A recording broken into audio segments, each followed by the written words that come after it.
পেঁয়াজ রসুন একটু বেশি করে কেটে নিয়েছি, এটা ব্লেন্ডারের মধ্যেই কেটে ঢুকিয়ে নিয়েছি ব্লেন্ড করব বলে। আর এখানে রসুনটাও কুচি করে নিয়েছি। আর আমার অনেক কষ্ট হয় এগুলো ছুলতে, কারণ এই যে একটাও রসুনের ছাল থাকবে না, এরকম করে আমি রসুন ছুলে নিই একটা একটা কোয়া কোয়া করে। অনেকে হয়তো এভাবে করে না, আবার অনেকে করে, কিন্তু আমি এভাবেই করে নিই। আমার খুব ভালো লাগে এভাবে করতে। আমার ওই ছাল সহ রসুন ওটা খেতে ভালোই লাগে না এরকম। যাই হোক, এখন ব্লেন্ড করে নিব।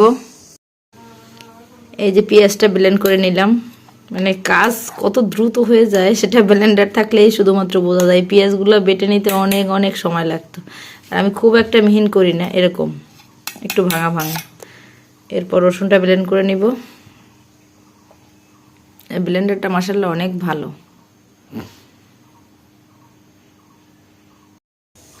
শুকনো মরিচ ভিজিয়ে রেখেছিলাম, প্রায় 5-7 ঘন্টা ভিজিয়ে রেখেছি, কারণ আমার হাতে সময় ছিল তাই বেশি সময় ভিজিয়ে রাখতে পেরেছি।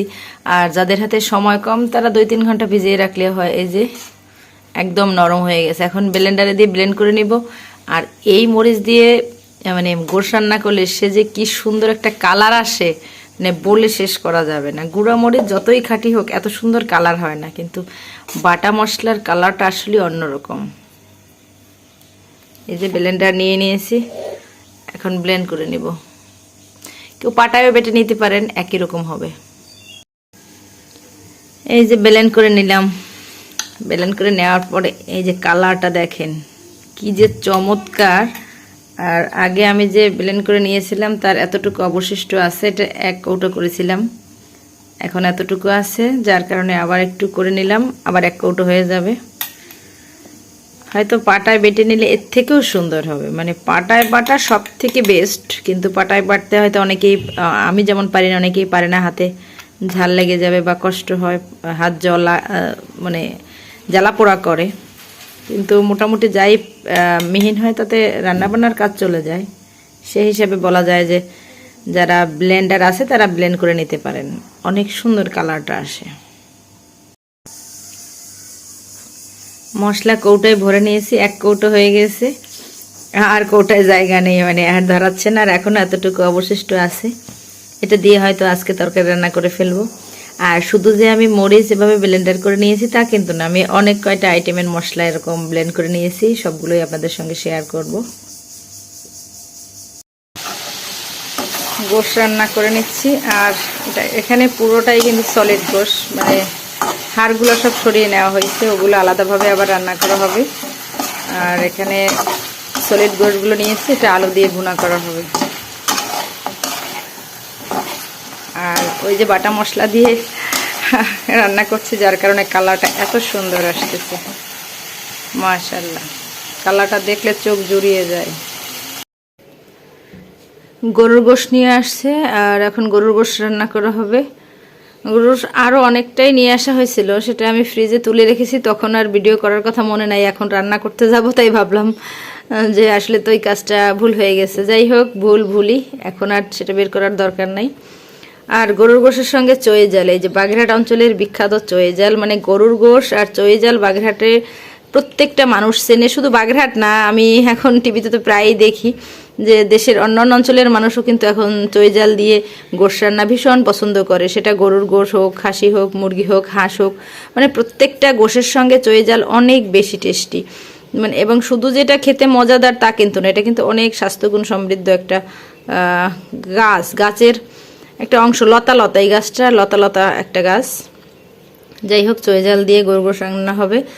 আর এইখানে শশা নিয়ে আসছে। শশা প্রায় কালোগুলো আনে, এইগুলো পাওয়া যায় না। আমি বলছিলাম যে এই শশাটা যদি পাওয়া যায় একটু দেখবা, তখন আপনাদের দুলাভাই বলছে যে এই শশা তো পাওয়াই যায় না। ভাগ্যক্রমে আজকে এই শশাটা পেয়েছে। এই শশাটা খেতে ভীষণ ভালো, একটু হালকা হালকা হলুদ এই যে, এবং মিষ্টি লাগে, খেতে অনেক ভালো লাগে, নরম। আর যেগুলো একদম কালচে সবুজ রঙের, ওগুলো কিন্তু খেতে ভালো লাগে না আমার কাছে, কারো কাছেই হয়তো ভালো লাগবে না। এই হালকা হলুদ শশাটা কিন্তু খেতে ভালো লাগে। যাই হোক, এখন রান্নাবান্নায় যাচ্ছি।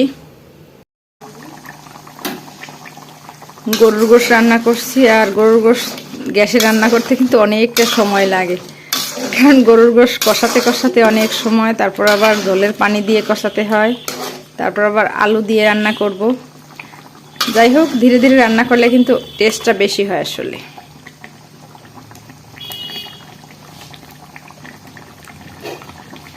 ঢাকনা দিয়ে দিচ্ছি। গরুর গোশ রান্না শেষ প্রায়।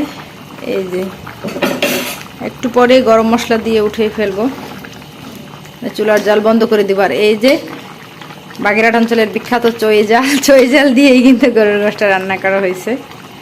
সেই মজা হয় চই জাল দিয়ে রান্না করলে। আর একটু সময় ডেকে দিব, বেশি ভালো লাগছে।